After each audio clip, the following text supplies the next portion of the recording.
All right, whatever. All right. I hit record. Cool. Chef Jack Wynne. You've been sous chef for many years, right? I assume before that you were a cook. Yeah. I was a line cook for probably 15 or 20 years before I became a sous chef, and now I'm the chef de cuisine out here at the 12 Moons Asian Bistro in the Snoqualmie Casino just outside Seattle. Just outside of Seattle. So you've been there how long? About 3, 4 years now? No, Been three three years almost. years. Yeah. Damn. Do you ever miss Chicago or Des Plaines? Yeah, sometimes. Specific things. It was the Italian beef withdrawals were real. Italian beef withdrawal. That's funny. That is funny. I mean, yeah. I know somebody that lives in Florida that said, "Oh, I'll never go back to Chicago." Like, why do you even like it? And I said, "The food. Yeah, Like, you yeah, get 25 different kinds of food, no problem." yeah.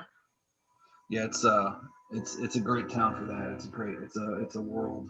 It's kind of a world renowned and well known town for foodies and chefs for sure. Do you? You know what? Let's start here. How did you get into culinary? Well, I kind of fell into it.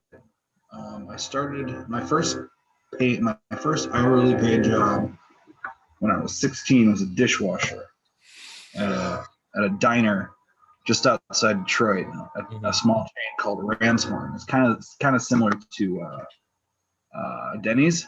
Hmm. That was basically a dishwasher there for a couple of years, and then I moved to line cook, and then I moved on from there to Outback Steakhouse. Oh shit. And I worked at Outback in Canton, Michigan for it was the first Outback in Michigan, and this was back shit. This was 96. And what? You were like 18, 19 at the time? I was like 19. And then I worked there for about 3 years. Learned most of the kitchen, and then I moved on. A buddy of mine who I also worked with there, he moved on to a fine dining restaurant from there, and then shortly after I followed him, he brought me along, Oh wow. and I worked my way through that kitchen for about 5 years. Um, Took a sous chef gig, and that didn't work out. I wasn't ready. Hmm. Um, so I just stuck to line cooking and trying to learn as much as I could for the next like 10 years after that. And when I moved out to Chicago to work at Rivers Casino, that was actually um, my first long-standing sous chef gig. Really? Wow. That's That interesting. was it was 2012 when I moved out to Chicago. So you didn't graduate high school and then be like, all right, I'm gonna be a chef one day. No, I just kind of fell into it and then started liking it. And I'd always been uh, the creative type. Like Hmm. all of my elective classes in high school were art classes. Um, Art and AP Science, oddly enough.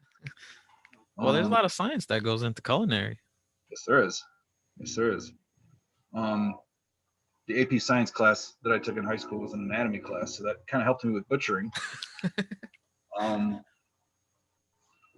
so yeah, it wasn't really a conscious decision to keep going until I was already knee deep in it, and I found a way to bring all of my various talents to bear on what I was doing in the kitchen, and I here I am.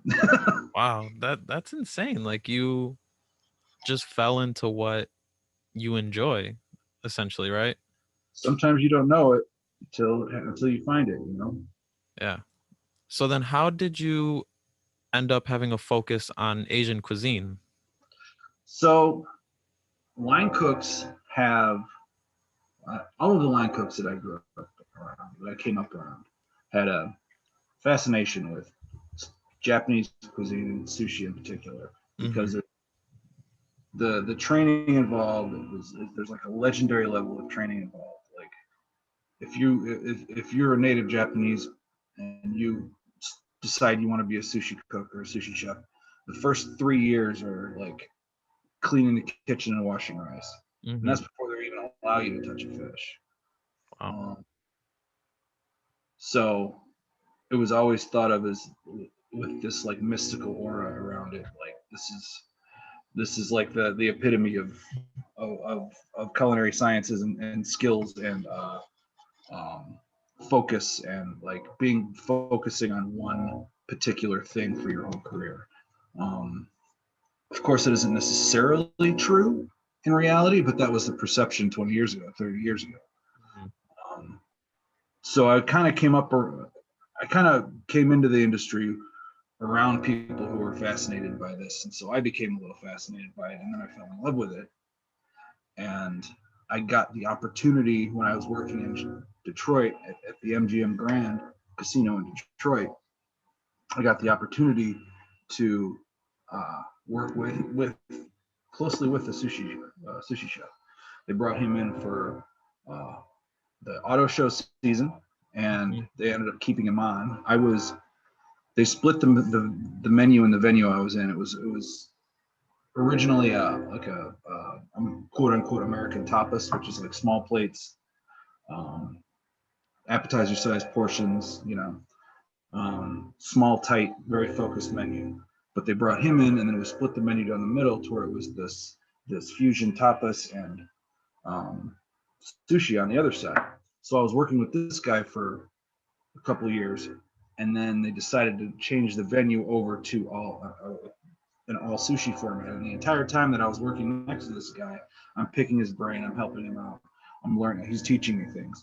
So when they got rid of the Western style cooks in that venue and opened up a sushi cook spot, I applied and got the position. Oh So wow. yeah, so because Yeah. I knew what he was doing. He was teaching, like I said, he was teaching me along the way. So I was able to show my bosses all the way up to like the VP of food and beverage was there as well. So um, I was able to get that position, and from there on, I just kind of continued down that path. And you were still a cook at that point? You didn't even become a sous chef? Correct. Wow. Dude, that's pretty impressive. I was. They gave us. We were like the elite cooks of the building. Me and Jay. His name was Jay. Mm-hmm. He still works in around Detroit actually. He's a Korean guy. Really really nice. Runs J Sushi. I think he's still out of a hookah lounge in Dearborn, Michigan. I think he still operates a to-go service out of there. Um, He sells sushi out of a hookah bar? yeah, it's a weird arrangement, but it works. Um, Wow. so where was I going with this? I mean, um, that's oh, go ahead. yeah, so we were like the elite cooks of the building, and they gave us pretty pretty loose leash on what we could do with the menu. So we kind of ran with it, and they let us. So that was really a growing opportunity as well. Hmm. Wow. And then at that point, you took the job where I met you at Rivers as Right. a sous chef. So then you said you weren't ready before. Um, what do you think the difference was now that you had a decade of experience? Um, just more experience, just uh, more and higher level and uh, deeper knowledge of things like food cost and labor management and keeping and organizing recipes and all the little nuts and bolts. Hmm. Um, those were the things that I wasn't. Oh yeah, and dealing with other employees and other cooks and other and managing people. Those were the things that I wasn't ready for Hmm. because I think Part of it is that I'm an only child, so I didn't have any brothers and sisters to boss around when I was a kid. Yeah. So those are skills that I needed to learn. So then what do you think of like people that are like 2 years out of culinary school, like, oh man, I'm ready to be a chef? I've seen it work Hmm. once, Only once in your 20 once, years? 30 years almost. 30 years. Oh, I'm sorry, One 30. guy I know came out of culinary school and hit the ground running. Um, he's the only guy I've ever seen do it, and he's his name's James Regato. He works. He I think he's owner of the restaurant, Maybell Gray in Hazel Park, Michigan. Um, he gets James Beard recognition all the time, and I don't think he's won, but he's been nominated a few times. He's pretty well known, especially around Detroit. But he's the only guy I've ever seen hit the ground running right out of culinary school and was ready. And I think he was pretty much raised in a diner, like his parents owned a diner or something. So like Okay. he was raised in a kitchen. So he was probably helping since what, 5, 6 years old? Right. Yeah. Okay. So then at that point, you leave culinary He was school in his blood. decade. Yeah, you He was leave. already. Um, damn, that's so interesting. You didn't go to culinary school at all? The only sorry, my wife's home and unpacking groceries. No, that's cool. I'll pause it. I'll pause it if you want. Okay. All right. So yeah, one of the ways to become a chef is to just be a cook and be a really good cook. Not Yeah, only that, but manage people well. Because I'm sure you've seen, and I've seen, some people just don't mesh well with other people. right. And sometimes arguments happen. Sometimes people wrestle. And um, it was Dean that told me that when you're in the kitchen, just be as calm as possible because there's knives there. Like Oh yeah. you can Knives, cut somebody wide open. you're surrounded by knives and fire. Yes. um, but yeah, I think I was only in the restaurant for like 2.5 years, and I think we had like 4 different crews, right? Yeah, Something like that. it's a very transient community to a certain extent because people are constantly trying to jostle for position and grow and move and progress. Mm-hmm. Uh, there isn't a lot of um, the people who settle in and stay for a long time. They typically move to morning shift. So the morning shift, like Bob and Quiet back in the VIP lounge, they were the morning shift and they were there for forever, and they're probably still there. I don't know. Do you still talk to anybody from the old gig? Still, some of the chefs I still talk to. Um, every time I go, before the lockdown last year, we'd go back Mhm. 2 or 3 times a year, and I'd hook Wow. up with those guys, and I'd set aside a night while we were there and go hang out with some of the old chefs that I used to work with. But I still keep in touch with a lot of those guys, like Manny, Chef Manny, Eric. I don't know if you remember Rob. Rob. What did he look like? He was a younger dude. He was my sous chef for a while. I don't think I remember. No, okay. But I mean, for the most part, yeah, everybody was really cool. That's something I could never understand is why couldn't everybody just be chill? Because you know that this well uh your career is stressful. Like there's no getting around it. Yeah, And it doesn't always have to be so because you can work in a time crunch and just work and not get angry from the stress, you know? that's easier said than done. Yeah, I know. I was there in the trenches, obviously not doing Yeah, the exact same thing. you were And part of the team, though. I mean, you came back and you came through and you saw what was going on. yeah, yeah. And I don't know, culinary is not really for everybody. Like if we're No, it's being not. honest. No, it's not. Because something that made me a little sad was that we wouldn't celebrate any holidays. Our celebrations were working. Yeah, yeah, yeah. Well, That's the sad truth of one of the sacrifices that is necessary for this type of career path. yeah, one of the sacrifices is your holiday is the day after the holiday. Right, Every right. single one. Yeah, weekends and holidays, kiss goodbye. Yeah. Um, when was the last time you even Yeah, celebrated a holiday? as my wife just piped in normal relationships. And yeah, yeah, I was with my girl and I was a little too cranky with her when I was doing those 50-hour work weeks. I'm sure she knows, you know. Yeah. When was the last time you celebrated a holiday on the day? Um, we kind of have our own like holiday structure. Mhm. Um, Me and my wife, like we don't really do Valentine's Day. Halloween's kind of our Valentine's Day. Um, we don't really do Christmas, but our anniversary is on January 28th. So there's still there are still holidays around for us around the same time that other people do it, but we just kind of just through sheer necessity and the fact that our personalities just kind of lend to that anyway. Um, we find ways to get around it. Yeah, I remember I'll never forget the I think it was 2017 New Year's Eve that I was in the parking lot after working, like 9 hours, right when midnight hit. I was like, I got to get out of this industry because I'm not like, how would I describe it? Strong. I'm not mentally tough enough to say goodbye to every holiday, and some people are, and you just gotta respect it because it is tough. Let's be real.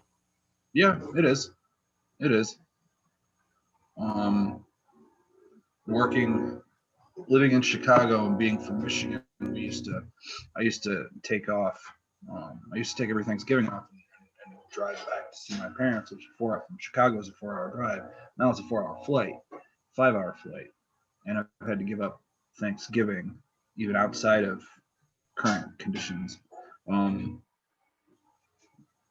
we were gonna fly back like the week before this year. That got canned. Hmm. Um, but that's another holiday that had to be sacrificed. Um, when things return to normal, we'll probably continue with the idea of flying back out to do Thanksgiving with the family like a week before, so I can be here for work. Oh, that's nice to have a plan. Yeah. A lot of people just call off. Yeah. No, that's not an option for me. I'm the guy who takes those calls. Right. Yeah. You're the one that comes in, Right. works an extra hour, 2 hours. Maybe. Do you ever see yourself like opening your own place? It's been talked about. It's been thought about. I've had concepts rolling around in my head for a long time. Um, it's a scary thing to think about though, because 60%, I think somewhere in the neighborhood of 60% of all restaurants fail in their first year. Yeah, I've heard that too. So 80% fail in the first 5. So it's, I mean, even if you're doing everything right, even no matter how well prepared you are, it, things can happen that just don't. And if you're deeply invested, you could end up really screwed. You Yeah, know, if you invest like 200K of your own money. right? You could be deeply screwed. So it's scary, and it's not something that I've felt like I was ready to take the plunge on, just yet. Just yet. I Well, mean, it's always in the back of my mind. And like I said, I've had concepts and ideas, and I've looked into local regulations on things on food service and alcohol service and all that type of stuff. And I've done research, and um, like I know what would be involved. It's just a matter of, and I've even got a pretty unique. I've got a unique concept that that I had in mind as well. But it's still a gamble. Like, Yeah. I'm not a gambler. Surprisingly, you've worked in casinos for so long. That's part of why I'm not a gambler. Oh my God, I know. Yeah, I think the most I've gambled is like $300 in my life. I used to sit in on a weekly poker game with some buddies of mine back in Michigan, and it was a quarter 80 with dollar max. So, Well, I mean, if you play for 12 straight hours, that could be a few if hundred. you walk in with 20 bucks in quarters and walk out with 60, you're doing good. Yeah, and you had a good time, right? Right. What about at home? What do you think of like what could help people be better cooks at home? Um, Actually, let me phrase it differently. okay. Food when you go out to dinner tastes a lot better than if you try to recreate it at home. Why is that? Do you have an idea? Um, Three basic things come to mind right off the bat. Hmm. Stock. Most people aren't making their own stock at home. Very true. That stock goes into soups, sauces, goes into a lot of things. It's the basis of most cooking, whether it's European style or Asian or whatever. It all starts, like, one of the basic ingredients is a well-made stock, and that's something that most people don't do because it's so time consuming. The best you can do is buy, and there are some decent products out there right now that you can pre-buy, but none of them that I've seen are as good as making it yourself. So that's one. Two is everybody's afraid of butter and everybody's afraid of salt. Okay. And there's loads of it in your food when you go to a restaurant, especially a French restaurant. You're probably eating a quarter pound of butter. Oh my God. French restaurant. No, I'm not even kidding. And what's number three? Oh, the salt for Oh, sure. and salt? Okay.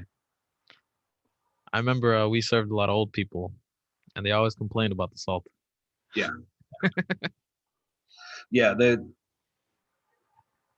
That's definitely a well-known uh, truth in restaurants that if you have an older crowd, a crowd of older regulars, um, you need to hold back on the salt, and everything needs to be super hot. Super hot. Yeah, Yeah, yeah. Like, soups need to be boiling when they hit them at the table. that makes no sense to me. But I think I knew about the butter part because that's how my grandmother cooks with just a ton of oil and a ton of butter. And my girlfriend and her family always complained whenever I cooked anything. But I don't know. It always just tastes better, right? Yeah. What was the first one? Oh, stock. Well, Uh, you said it was time consuming because if I'm not mistaken, making a good stock can take a couple of days. Um, yeah, but that's a little extreme. Um, 6 hours for a good chicken stock is about average, I think. 6 to 7 hours. For beef stock, you're looking at upwards of 10, maybe. It, chicken stock, that's where you leave the bones in water, right? Or something like that. So there's a few different ways to make a stock. The To make a white stock, quote unquote white stock, you take whatever bones the animal, chicken or beef or lamb or whatever it is, and you put them in the water. You cover them with water, and you simmer them very low Hmm. for however long you need to. For, like I said, for chicken, you're going to be simmering for about 5 hours, 4 or 5 hours. And then you're going to add your aromatics, like your your vegetables, your um, celery, carrot, onion, whatever it is that the particular recipe you're following calls for. Um, and then you let it settle, and then you strain it off. And you got your stock, and the whole process for a white chicken stock would probably take about 6 hours minimum. So that's a lot of time, and it's a lot of babysitting, because at the same time you're skimming off scum that rises to the surface, because that can make it bitter. You're maintaining a very low simmer because if it boils, it could come out cloudy. Um, so it's a process, and it's a babysitting process that most people don't really aren't really attracted to, aren't really ready to do at home when you Yeah. can buy cartons of pre-made stock. Is the pre-made saltier than what you make from? Yes, Why is absolutely. that? Because salt not only stabilizes the flavors, but also helps preserve, acts as a preservative. Most of the stocks you get in a carton, you can get um, low sodium versions of it. If you're going to buy it, I would always recommend low sodium, as low as sodium as possible. I've even seen some brands that serve that sell an unsalted variety where the sodium is there's still sodium there, but it's Yeah. not very high at all. It's like four. I think the Kitchen Basics unsalted chicken stock has like 40 grams per serving, whereas their regular stuff has like 500 or something. That's still a lot of salt, man. That's a Yeah. lot. Beef so pre-made beef stocks are even worse. Pre-made beef stocks can get up to like 700 grams, something like that. They're I remember I took some noodles and I just put them in the pan with some chicken stock and I tasted it and I was like, holy shit, I can't eat this. Like it's just too much. Like I don't know. yeah. That's why I would always recommend um, if you're gonna buy it, get the low salt, the reduced sodium or unsalted. Okay. And if I got 6 hours, chicken, water, onion, carrot, celery, Right. simmer, super low heat. Super low heat towards just bubbling, just barely bubbling. And then you said uh take off what off the top? So the first step is you put the bones in the water and just bring that to a simmer. And as it simmers, it's going to kick off for the first hour and a half or so. It's going to kick off scum and like impurities, and you're going to be skimming those off the top for the first 2 or 3 hours. And what exactly is scum? Um, it's proteins and other compounds that are in the bones that are going to be they form a foam at the top, and they're going to be bitter if you don't skim them off. What? Yeah. Ugh. Yeah, I've never had a stock that was foamy. That means you did a good job, chef. What do you think of air fryers? Air fryers. I mean, they're all right. I don't. I've never used one. One of my friends has one, and I haven't been able to go to his house yet to try it. So I still have no idea how it works. My understanding is that they basically act like a miniature convection oven with air current, heated air current, um, like a superheated air current, just like a convection oven. I'm guessing. We had one for a while. We didn't really use it. Um, I don't know too many people who have. I don't really know enough about them to have an opinion. To be honest, I don't think. Of course, a standard deep fryer, of course, is going to be a different animal entirely. Um, and the chef in me kind of recoils at the idea of an air fryer and the fact that it's kind of a gimmicky. It just sounds gimmicky to me. But at the same time, I don't want to poo-poo something that other people might be able to find a decent use for. I don't know. I still got to try one. I'll let you know how it goes. All right. Because honestly, I want to buy a deep fryer. I just want to deep fry everything. Like it does. Deep fried tastes so good. Mm-hmm. Except obviously, it's not good for the heart. No. And then if you No. go crazy and like do deep fried Oreos, Yeah. Yeah. Just yeah. pretty Not a sure fan. I'm pretty sure you could deep fry ice cream, right? Yeah. Yeah. There's you. It's on menus. It's a thing that's done. I gotta try that. Yeah. Do you like any celebrity chefs? I remember talking to Dean about it, and he said that's like Gordon Ramsay is actually a beast in the kitchen, Yes. and that a lot of other people are kind of more, they're okay cooks, but their personalities more than anything. Right. And that's a pretty apt description of most quote unquote celebrity chefs. Hmm. Um, like Gordon Ramsay he has Michelin stars. He's the real deal. Um, David Chang's another one who's not fucking around. Um, Other than those guys, I haven't really followed that kind of culture in a long time. Um, Most of the Food Network hosts were just personalities. Like who? Like a Martha Stewart. Yeah. I mean, clearly that's an easy one. Um, and I'm not trying to disparage any of these. Like they made a career out of it. Good for them. But um, they're not. I wouldn't call them chefs. A lot of them. Okay, so they're like pretty good cooks. Not to take away from their abilities in the kitchen, but Right. how would I say? Being a chef is more than just being a cook. Yeah, it's like managing people, being in the trenches. Right. Managing supply chains and inventory and schedules, and there's a lot to go. And there's a lot of administrative type duties. It's a lot more than just cooking. It's about that's about 30%, if that. Is the actual cooking part. Unfortunately, most of us don't get into this for a desk job, but Yeah, that's what up. I forgot who said. Maybe it was Dean too. God, I gotta talk to Dean again. He was a very interesting guy with Yeah, the greatest name I've heard in a long time, Dean Diamond. yeah.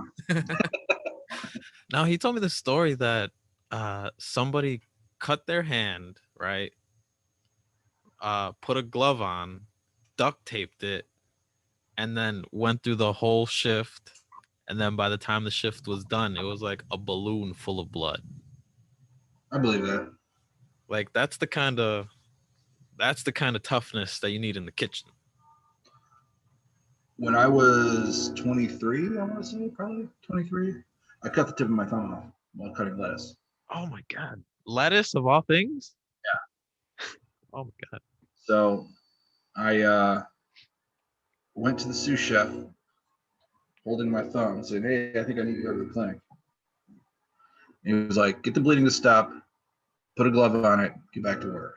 Oh my god. How did you feel about that at the time? I mean, realistically, they weren't going to be able. Even if I did go to the clinic, they weren't going to be able to do much for me. I mean, it wasn't deep enough to where it hit the bone. So, I mean, the most they were going to do is bandage it up and get the bleeding to stop and send me on my way, and I could do that myself. And the chef knew that. Yes. Yes. God, that's so scary though, man. First time is the worst, right? First time. Yeah. After that, it's a little easier. What Though I are did stab myself in the hand one time. I had to go to get stitches. That was a serious. what are some injuries that you've seen on other people? Mostly just burns. I've been lucky enough that I haven't really seen too many. I haven't seen any horrific injuries in the kitchen. I've heard horror stories, but I've never actually seen any myself. Or been other than like I said, I stabbed myself in the finger one time. I cut off the tip of my thumb one time. Other than that, it's just burns and I guess the next worst thing was I burned the palm of my hand, the handle of a pan that had been over a burner. Oh, wow. Um, so my whole palm was blistered for a few days. Um, I think those are really the worst. Other than that, it's just little grease splatters you get on your arms. Yeah. You get like little dots and shit. Yeah, Over time, everybody would get that though, right? right. Yeah, bumping an oven door with your arm, and you can see the burn scars on it. You can tell what they do. kind of a it's kind of an unspoken uh, way to tell. You know, Like how you long know you've you're been in the industry. yeah. Yeah, that's It's funny. very It's a very distinctive. An oven door burn mark is a very distinctive mark. Damn. You know, I almost stabbed Dean Diamond because I turned with the knife pointing out like a dummy rather than, pointing down like I should have. Mhm. Yeah. When I was working at that diner, when I was a dishwasher, when I was like 17 or whatever, one of the line cooks taught me why you let people know when you're behind them, because he put his hips up against the cutting board, because lines are very narrow. He's like, okay, stand behind me. And he put his hip. He was a big dude, so I couldn't see around him. And he put his hips against the cutting board so I could get by him. And he picked up the knife, held it close to him, and then he turned around, and I physically had to move or I would have gotten stabbed. Yeah.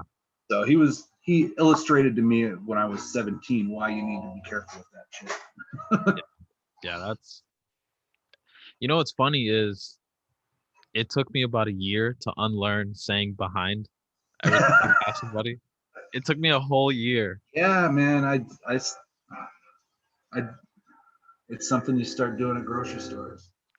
Yeah. Something you start like that, and like if you're working in a kitchen that has corners and there are no mirrors. Yeah. So now it's a corner as you're coming around, Yeah. in case somebody's holding something hot or sharp or whatever, or in case somebody's rushing through with a tray full of food. It's like, yeah, corner. Fucking sprinting Right. past the corner. Right. For real. Do people ever give you like weird looks if you just say behind? They're like, the hell? I can't remember, because usually if I catch myself doing it, I just put my head down and No, that's funny. shuffle away as quickly as possible. Right. Just Yeah, right. man, just talking about it makes me miss it so much. Like being in the restaurant.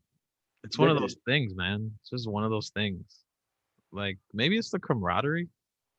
Like That's part of it, yeah, I think.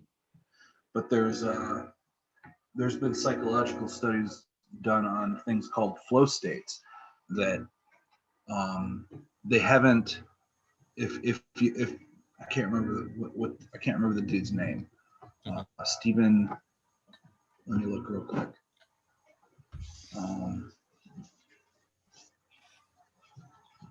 But flow states are the psychological state you get in when you're super focused on a task that you know very well, and you kind of lose yourself and you lose a sense of time. And this uh, and this is why a lot of line cooks notice that, like, if when you get busy and you're getting into the flow and you're getting into a rhythm, time can just fly by.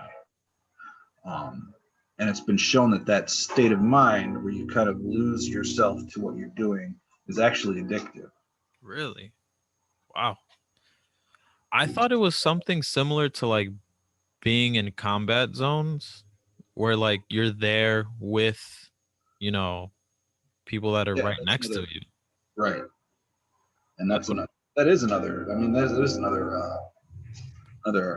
aspect of it for sure.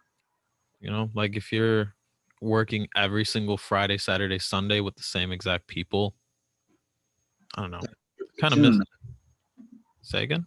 So that's your platoon, man. Yeah. The actual names for kitchen positions in the old French system of kitchen organization and job organization in the kitchen is called a brigade system, and it's all based on military job functions and division of labor, the way the military would divide those things up. Wow, I didn't know that. It's literally called a brigade system. Wow. I think in America it's just like cook, sous chef, head chef. It's still based on the old French system of organization, like the dishwasher and the prep cook and different stations on the line have different weights as far as importance to service. Like pantry, like salad station is kind of the entry level. and then like the fry station and appetizer station, and then you get up to uh, what we would call a saute station or grill or roast. Like these all have French name equivalents like saucier and the rotissier, and uh, they all have different levels of importance in the brigade system. And the most American kitchens follow roughly the same. Like it's something that was set down by Auguste Escoffier back in the 1890s, and it's still kind of roughly followed today. Oh, I didn't know that. That's yeah, I'm actually learning a few things, man. Cool. That's cool.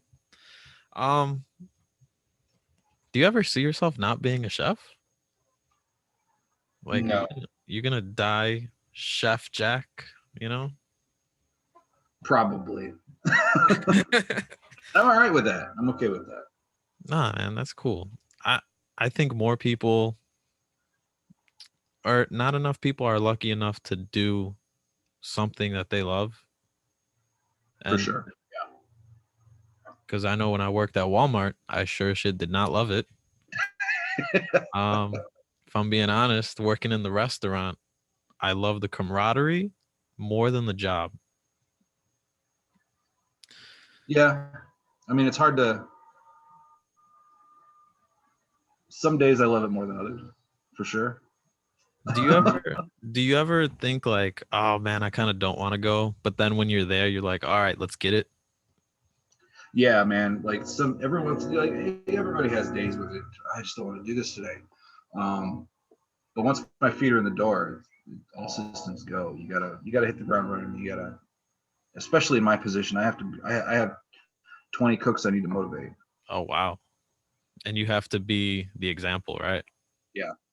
Oh man, that's tough. I can barely manage myself. Let me tell you.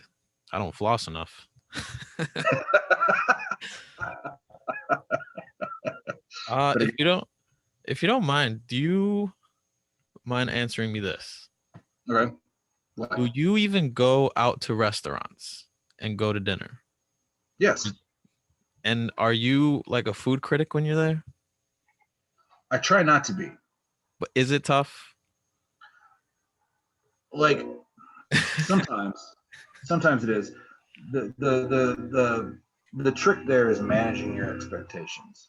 You can't go to Okay. you can't go to a hot dog stand and expect the same level of service and food that you would expect at a French, fine dining restaurant. No, You just let's gotta say you just let's gotta say you manage go to your a restaurant, $35 a plate, and you got some expectations. Is it tough? Yeah, I mean it can be. But I mean I try and manage those expectations based on like you said, like price point is a good way. Okay, well this place average $30 for an entree. That's the level I'm working with here, as opposed to like going to a place that's $10 a plate or a place that's $200 a seat. Oh You know? wow. I think downtown Chicago has some of those places, right?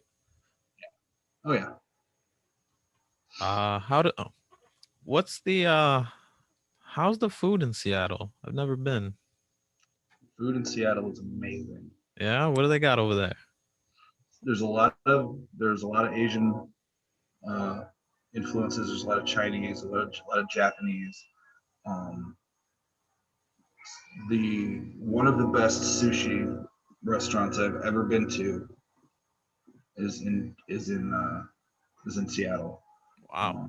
Even like probably second best, including the ones I've been to in Tokyo.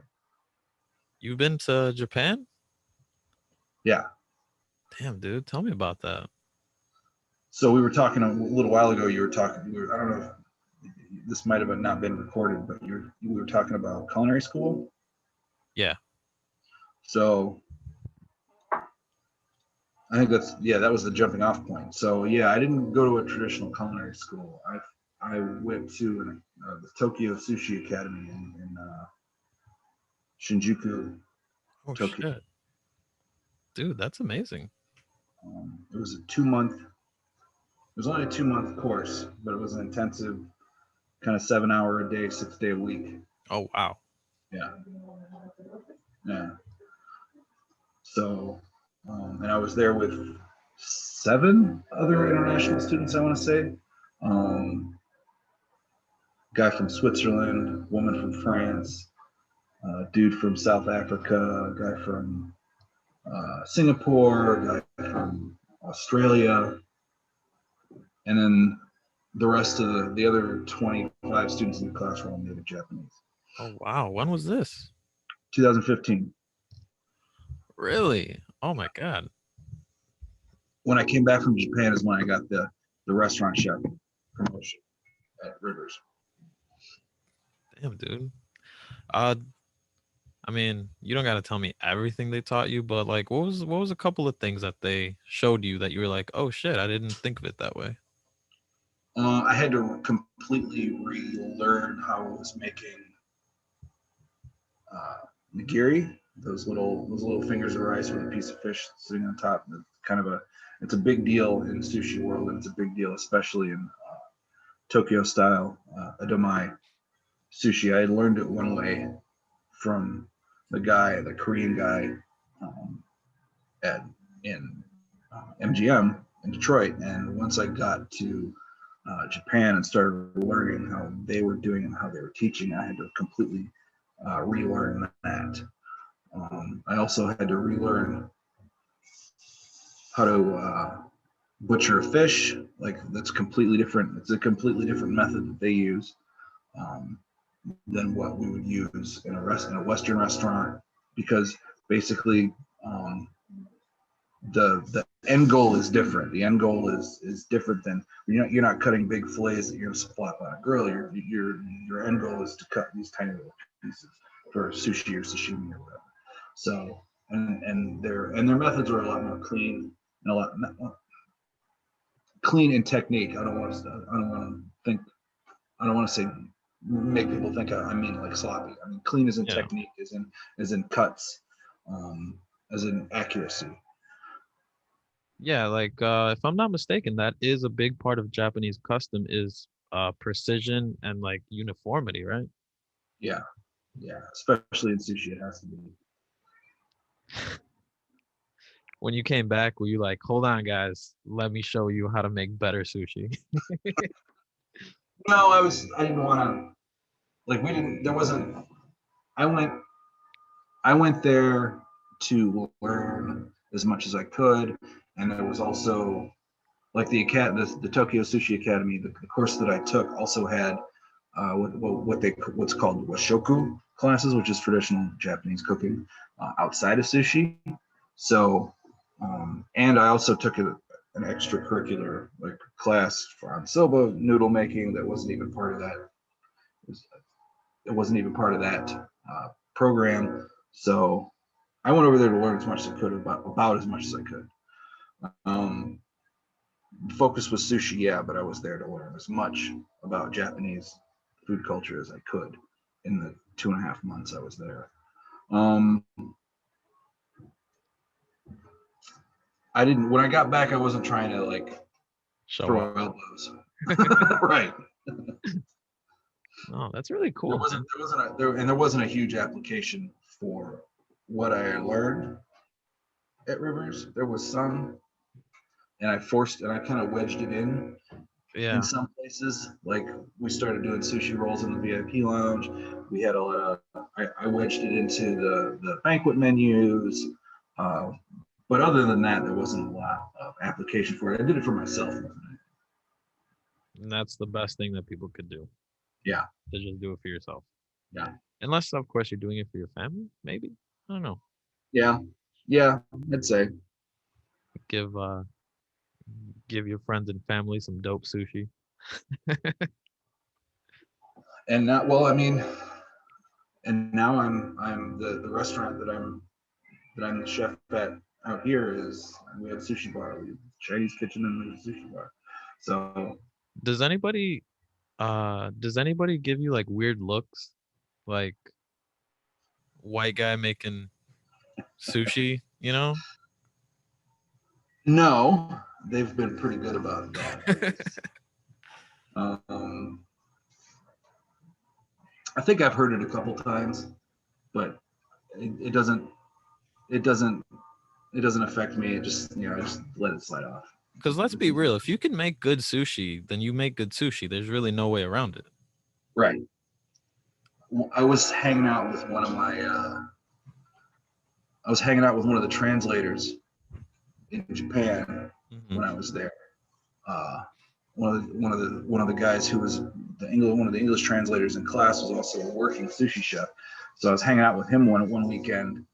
And he was showing me around his neighborhood of Tokyo, and I heard somebody call me a gaijin. Yeah, I've heard that word. Yeah, and like as soon as I heard that word, my buddy like spun on his heels and said, "Okay, let's go this way." Kind of removed me from the situation, like hoping I didn't understand what was going on, but I did. Yeah, I mean, when you're in that position, I don't know how you feel, but I would want somebody to tell me what they would mean by that. Yeah, and I don't know. It was probably an hour later. I kind of turned to him and I was like, "He just called me a gaijin, didn't he?" He was like, and then he tried to explain, "Oh, it doesn't mean it's not necessarily, it's not necessarily a slur anymore." And I'm like, I don't care. I just wanted to make sure that I heard him correctly. I don't know, man. I remember I always see mother I'm trying not to curse as much. I've I been always trying. It doesn't really work, but I see a lot of people that are like not that don't want people to enjoy other people's cultures. And that's something that in terms of food, you got to try everybody's food, you know? yeah. And I think I don't know. I don't know how you feel about that. What are your thoughts on that? Well, I mean, as a white guy who specializes in Asian cuisine, I mean, I have to have an open mind about it, but I kind of understand why, but at the same time, um, yeah, I mean, it's difficult to put yourself in those shoes, I think, because when I was in Japan, I met several native Japanese people just walking around on the streets or in a bar or whatever, and they like the ones that spoke English well enough to talk to. Mm-hmm. Almost all of them asked, "So how do you like Japan? How do you like the food? How do you like the food culture? And as soon as you said I love it here, they lit up like they were proud of it. Oh, that's amazing. They were happy to share that. Oh, that's amazing. Yeah, dude. I feel like uh being Puerto Rican, I would love it if everybody, you know, wore a Puerto Rican t-shirt. Right. I Right. w- or if everybody had like my grandmother's rice and beans. Like that would warm my heart if everybody could try it. That's Right. something I don't understand. At least with food, you know? Right. I mean, obviously there's other things. I mean, I can't think of one off the top of my head that maybe don't try. I don't know, cuz even clothing, Yeah. like I like those Russian winter hats. Or like I want to wear some lederhosen one day, you know? Drink beer out of a boot cup. More power to you. Yeah. So that's something I don't understand about some people. Yeah, I don't know. I don't get it either. Like, I think one thing that does have a point is like let's say you open up a sushi restaurant and I don't know, you take it too far. Maybe that's it, you know? what do you mean too far? Like what's a good way to put it? I don't know how to put it into words. But like you have that restaurant and act like you grew up in Japan rather than Detroit. Mm, Yeah. I think that's Yeah, the I mean, I get. only. That's probably the only thing I could think of where it's like, okay, take it one notch down. You know? Right. Yeah. Well. Yeah. I mean, at that point, you're an imposter. Yeah. Okay. Yeah. That's a good way to put it. Is like you're not even true to who you are Right. anymore. Right. I don't know. You were in a band, man. Yes, I was What was that like? back in my back in my late 20s. I mean, Oh, so that wasn't that long ago. no, not at all. Not at all. What are you like, 45? Yeah, actually, you hit it right on the head. Yeah, see, I know. I could tell somebody's age. It's because I got gray in my beard too, man. My girl points it out every single day. I don't know. I don't know if yours does, but my girl does. Well, she just calls me old all the time. Yeah, my girl does too. She's only a couple years younger than me, but still. But yeah, what was that like for you? I mean, I grew up. My dad was in a band when he was younger. He always just tell me stories about how he sold 2 guitars and an amplifier to buy my mom's engagement ring. Um, I was raised around music, so it was just one of the things that I was kind of passionate about early on. And like, I don't know how to answer your question, to be honest. What was Nah, that like? I don't know. Like, were you on stage performing for people? Yeah, And okay, what instrument did you play? Or I was did a you? vocalist. You were vocals. Um, can you still sing what's the Guar? You remember Guar? Can you sing like them still? uh, I never really. We weren't like we weren't that type of What band. what kind of we band were or what kind of music was it? so the first band that the one that I went the furthest with, the one that actually we recorded a demo was called Knock Two, and we were kind of a gothic doom metal band. It was a mixture of vocal styles. They do some clean singing and some death metal vocals. Um, our bass player was a female, and she'd do backing vocals. And What was this like 2003 ish? yeah, yeah. What was popular in 2003? 2003 was like that Well, poppy.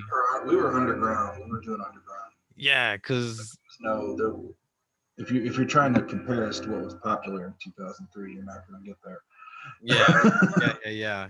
Thinking about it, uh emo kind of became popular in 2005. Before that, it was kind of preppy rock, right?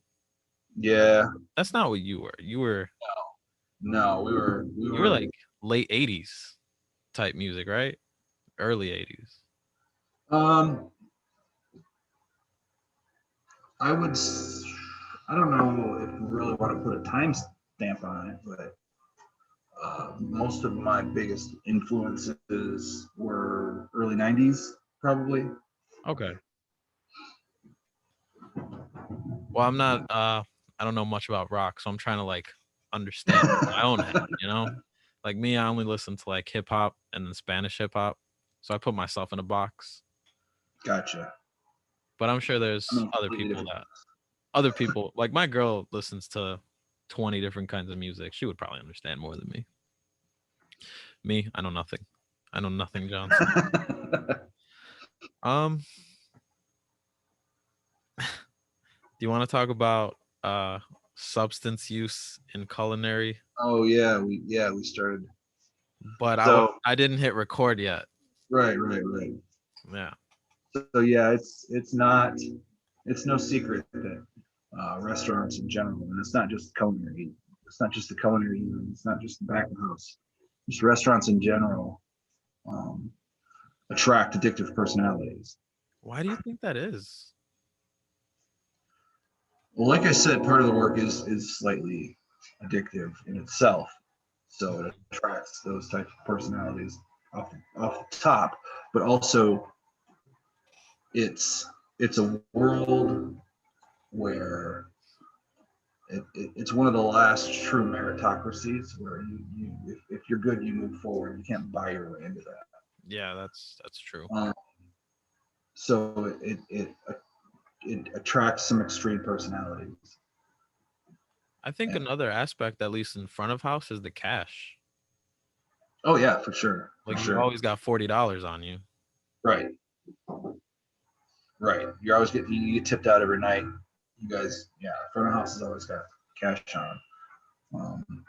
Back house is a different story. That's the pirate crew. That's The pirates, the swashbucklers, yeah. the people that gotta go hard every minute of the shift almost. Uh-huh. The guys who are playing with the knives of fire. Yes, of course. They need something to keep them going more Right, than knives and fire. right. And I haven't like grown up around Detroit, late '80s, early '90s. There was a lot. Like I saw it in the kitchen. Um, I was always able to steer clear of it because I saw what it did to people. So, like I was telling you earlier, I can count on one hand how many times I've smoked marijuana in my whole life. So, and I never did anything more than that, and alcohol. That's a different story. A couple of beers. Yeah, but so I was always able because I grew up in a neighborhood where it was pretty prevalent. So I saw what that did to people, and I decided pretty early that I didn't want anything to do with it. Yeah, I mean, I'm in a similar boat. Like I've seen what it's done to my own family. Like one of my uncles, he's like 47 and he's just been an addict for the last 30 years. And so growing up, seeing that, Yeah, yeah, and I've lost friends, and I've had to like cut people out of my life yeah. for And being a and junkie. it's sad too, because you see from like beginning to as it gets progressively worse. And it's really sad. Yeah, it is.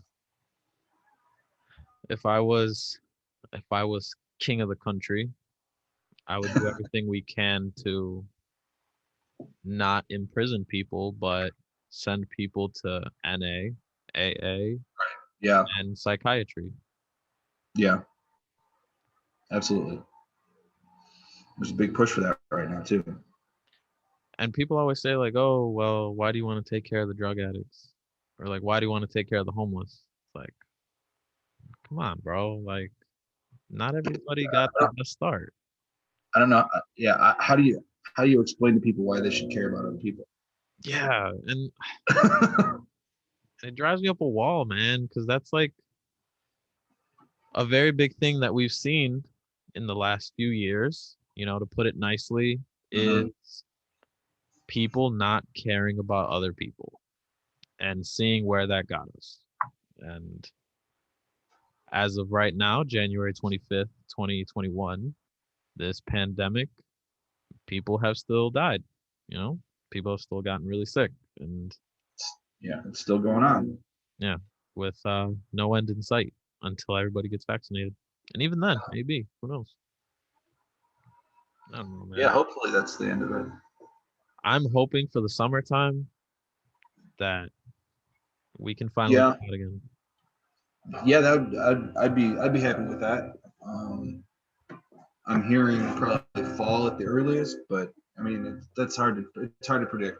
It's Yeah, because people want to be stupid, right? yeah, My for sure.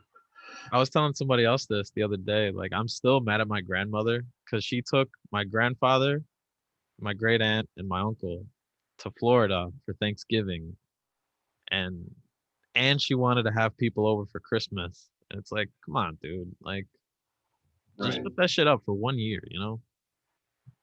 Yeah. Yeah. I mean, yeah. We like I was saying, we gave up our travel plans for holidays because we were starting to like early November when we were going to go. We were starting to see another uptick, another spike. So it just wasn't worth it to be traveling. And then we were going to go through O'Hare during that. Yeah, no, thank you. Oh, you're gonna fly into O'Hare and drive over there? Yeah, that's typically what we do. Oh, really? How come you don't fly all the way to Detroit? So usually what we'll do is we'll fly into O'Hare. We'll stay for a night with her family because her family's from Chicago. Ah, okay. Okay. So we'll stay in like a night with her family, and then we'll drive out to see my mom and dad and stay there for a few nights, and then we'll drive back and stay for a couple nights in Chicago and fly out from O'Hare. Oh, wow. Oh, dude, that sounds like a great plan. Uh, Oh. it was when it works. Yeah, when it works, it's a great idea. Right. Well, at least you and me were taking this thing serious. I Yeah. know when dude, I actually tested positive. Really?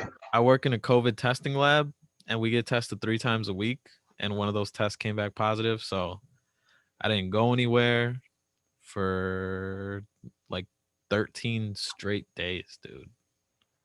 Did you feel any symptoms at all? Or you? No, not me. One of my uncles, he got it. He said he felt so sick, he had to make sure his life insurance was in order. Like that's how like he felt like he was about to die. Wow. Yeah. And then one of my supervisors back in April, May, when I worked in a liquor store, and he said that he was just bedridden for a week. Like he couldn't get out of bed. Like he pissed in a cup or whatever. I can't imagine that. Can you Oh my god, can you imagine waking up one morning? Have you seen those videos where people like drink a milkshake or drink some coffee and they're like, "Huh, this coffee doesn't taste like anything." And they just go like A buddy of mine in Michigan had a scare over the summer where he couldn't taste anything, and this is a dude that runs a barbecue trailer, so he's kind of it was kind of a huge alarm bell for him. He hasn't been open. He's in a uh, uh, fortunate enough situation that he hasn't had to be open, so he hasn't opened because he doesn't want to deal with people right now, and he doesn't want to, he doesn't want to be, he doesn't want to contribute to, spreading or whatever. So he hasn't had to be open, so he hasn't been. But over the summer, at some point, he lost, like he couldn't taste anything. So it was like a huge alarm bell for him. But luckily, he tested negative. Really? That's interesting. They didn't figure out what caused that, but it went away fairly quickly, luckily. So he can smell stuff. Yeah. That's good. Yeah, man, it's been a crazy 12 months, man. Yeah, we're quickly approaching a year now. Yeah. That's insane. Well, I don't know, man. I think someone said the Spanish flu lasted 18 months. Something like that. Yeah, I think that sounds right. So we're around month 12. So I'm hopeful. Might be the only guy that's hopeful. Because everybody just says, "Oh, we'll never get back to normal," or whatever. I don't know, man. I don't know. But yeah, man. I think I'm all out of questions. Unless you Yeah. want to talk about whatever you want to talk about. I mean, I guess there's the That big secret. yeah. So there's that. Chef Jack is gonna be famous. I wouldn't look for that anytime soon. It's gonna be Bobby Flay, Gordon Ramsay, Jack Wynne. I'm telling you, I feel it. I know it. I don't think YouTube celebrity works that quick. So yeah, the YouTube. I'm planning starting a YouTube channel. I've already got a name picked out, and I've got the YouTube spot scooped up, and I've got a Patreon spot scooped up, and a website registered. I've just got to continue down that path to get like the LLC set up and trademarks and all that crap. But right now, I've been working on scripting the first series of culinary instructional videos. The channel as a whole is going to be geared around uh, the whole hospitality industry. But I'm going to start with what I know, obviously. Yeah. Um, and the idea is to kind of be an online culinary school to start with, and I want to branch out into front of house and like service side, beverage side, all of that eventually. So the first series is going to be, it's right now we're sitting at about 38 episodes, and Oh shit. yeah, A lot. and I've got 23 of them scripted now of the 31 that we plan on scripting. And the rest of the rest of the videos from 31 to 38 are going to be discussion topics, bringing other chefs and other people from the industry, and talk about certain topics that I've kind of set aside. It's going to be like the industry debates. There's going to be like an industry spotlight where I'm going to kind of describe the I still have to figure out what I'm going to do, but I'm going to pick out this is probably going to be a feature of every series, every series, every class series. Find an industry spotlight and pick somebody, or maybe even I'll do two. Certainly enough of them. Find somebody who has been very influential in like the culinary or hospitality industry. Like Scoffier that I talked about earlier, who kind of codified kitchen, the brigade system, and organization division of labor in kitchens that's still used. So there'd be like industry spotlights and debate shows and discussion topics and all that kind of stuff too. So I've got a pretty robust plan. And it's kind of based on, I don't know how much time you spend on YouTube. Not lately, only because school and work and this take up all my time, and my girl takes up all of my free time. There's a channel on YouTube called Crash Course that I've been following I think since I've heard of them. they started. The first Crash Course series started in January of 2012.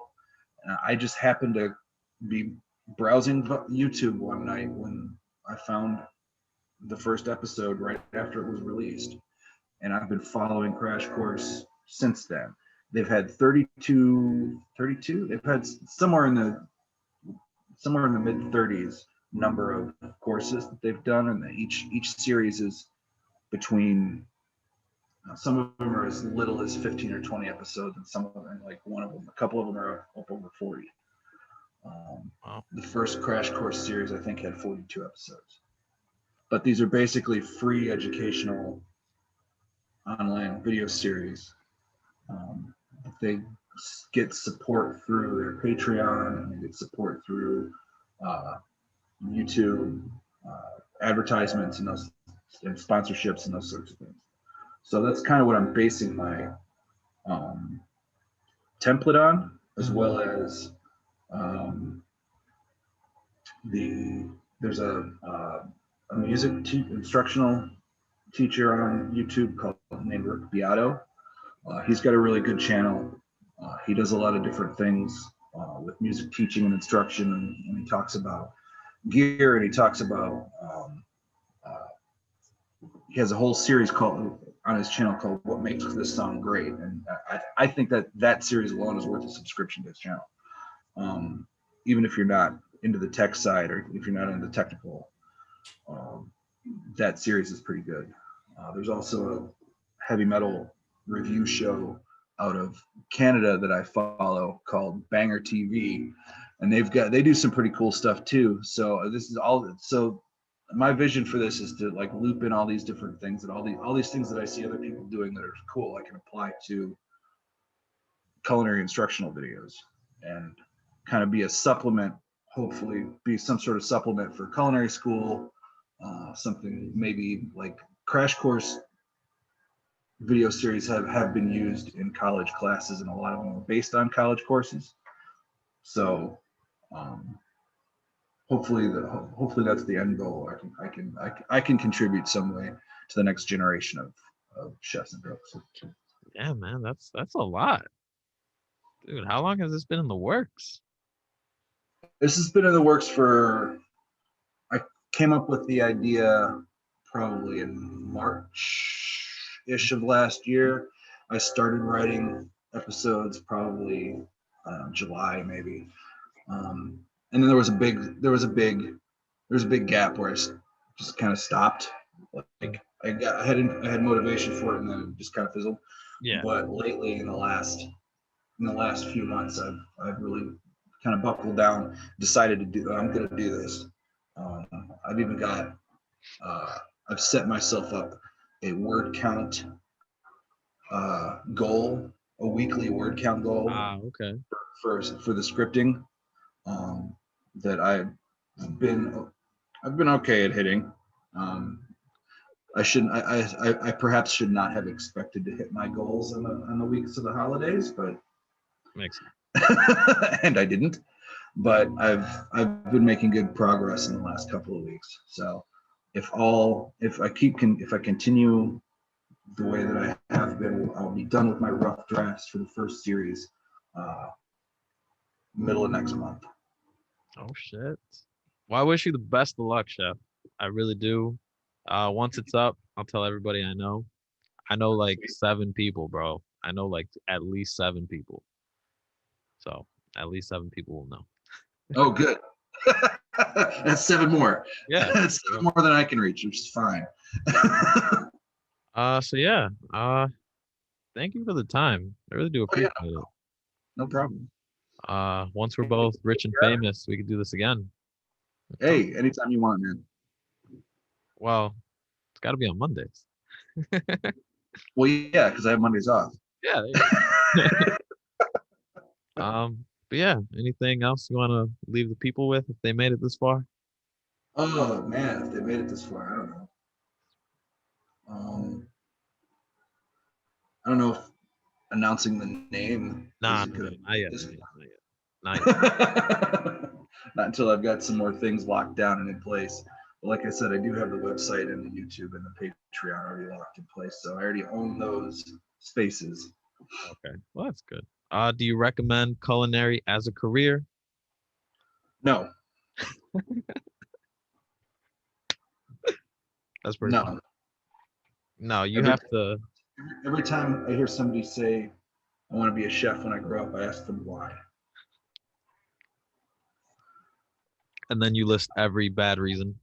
Right. If they can get through that, if they Yes, can hear that and still want to, they might make it. if you just so happen to get a job and you just so happen to love it, and you just so happen to want to manage other people, go for it. Right.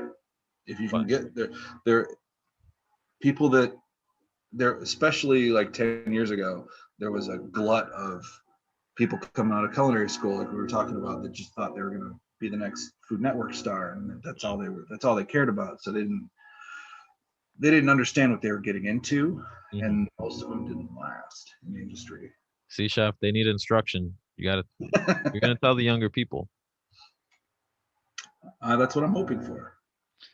Well, my final say is come to school with me at Northeastern Illinois University College of Business because I genuinely do enjoy school, which is Yeah. weird to say because I almost failed high school. Yeah. So yeah, Chef Jack, thank you. Thank you, Angel. It's good